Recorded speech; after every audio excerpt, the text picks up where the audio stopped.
ഗുരുവിൽ നിന്ന് നമ്മളൊരു ദീക്ഷ മേടിക്കുക, ആ ദീക്ഷ ഉപയോഗിച്ച് നമ്മൾ ആ പദ്ധതി ഫോളോ ചെയ്ത് പോവുക, ജപിക്കുക. അങ്ങനെ ജപിച്ച് നമ്മുടെ കർമ്മത്തിന്റെ ഭാരം നമുക്ക് കുറയ്ക്കാൻ വേണ്ടിയിട്ട് സാധിക്കും. പക്ഷേ അത് എല്ലായ്പ്പോഴും അത്ര എളുപ്പമായി കൊള്ളണമെന്നുമില്ല. ഒരു ഉദാഹരണത്തിന് ചിന്മയാനന്ദ സ്വാമികളുടെ ഒരു സംഭവം ഞാൻ നിങ്ങളോട് പറയാം. ചിന്മയാനന്ദ സ്വാമികൾക്ക് അങ്ങനെ പറഞ്ഞത് കേട്ടിട്ട് ചിന്മയാനന്ദ സ്വാമി വളരെ കഷ്ടപ്പെട്ട് 2 ദിവസം മലയൊക്കെ കയറി, ഭക്ഷണവും വെള്ളമൊന്നുമില്ല, അദ്ദേഹം വളരെ കഷ്ടപ്പെട്ട് മലയൊക്കെ കയറി മുകളിലെത്തും. ഒരു ഗുഹയിലെത്തുമ്പോൾ അദ്ദേഹം കാണുന്നത്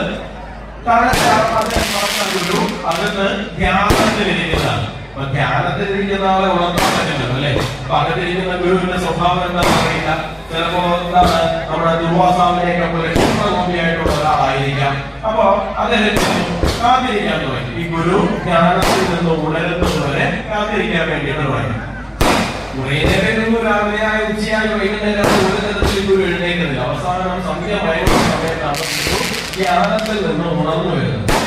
അപ്പൊ ധ്യാനത്തിൽ ഉണർന്നു വരുന്ന ഗുരു ആദ്യം കാണുന്നത് തന്റെ ഗുഹയ്ക്കകത്ത് തന്റെ അനുമതി ഇല്ലാതെ ഒരാള് കയറിയിരിക്കുന്നതാണ്. അദ്ദേഹത്തിന് വലിയ ദേഷ്യം.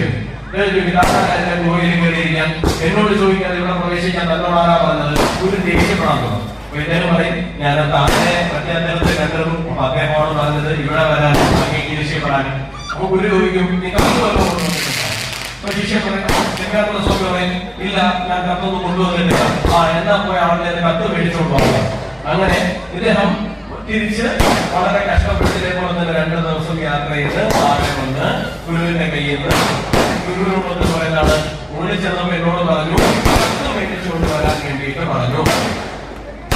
അങ്ങനെ ഞാൻ കത്ത് മേടിക്കാൻ വേണ്ടി വന്നിരുന്നതാണ്.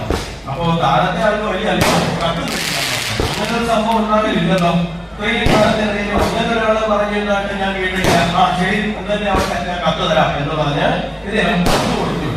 ഇദ്ദേഹം വീണ്ടും ഇതുപോലെ തന്നെ 2 ദിവസം ഭക്ഷണവും വെള്ളമൊന്നും ഇല്ലാതെ വളരെ കഷ്ടപ്പെട്ട് മുകളിൽ എത്തുമ്പോൾ അദ്ദേഹം കാണുന്നത് ആദ്യം കണ്ട ഭാവത്തിനെ പകരം ഒരമ്മ സ്കൂളിൽ തിരിച്ചു വരാൻ വേണ്ടിയിട്ട് മകൻ സ്കൂളുകളിൽ തിരിച്ചു വരാൻ വേണ്ടി കാത്തിരിക്കുന്നത് പോലെ വളരെ വാത്സല്യത്തോടുകൂടി കാത്തിരിക്കുന്നതാണ്. വന്നവർ തന്നെ ചിന്മയാനന്ദ സ്വാമിയെ കെട്ടിപ്പിടിച്ച് വന്നുവല്ലേ എന്ന് പറഞ്ഞ് അദ്ദേഹത്തെ അകത്തേക്ക് വിളിച്ചുകൊണ്ട് പോകുന്നതാണ്. ഞാൻ പറഞ്ഞു വന്നത്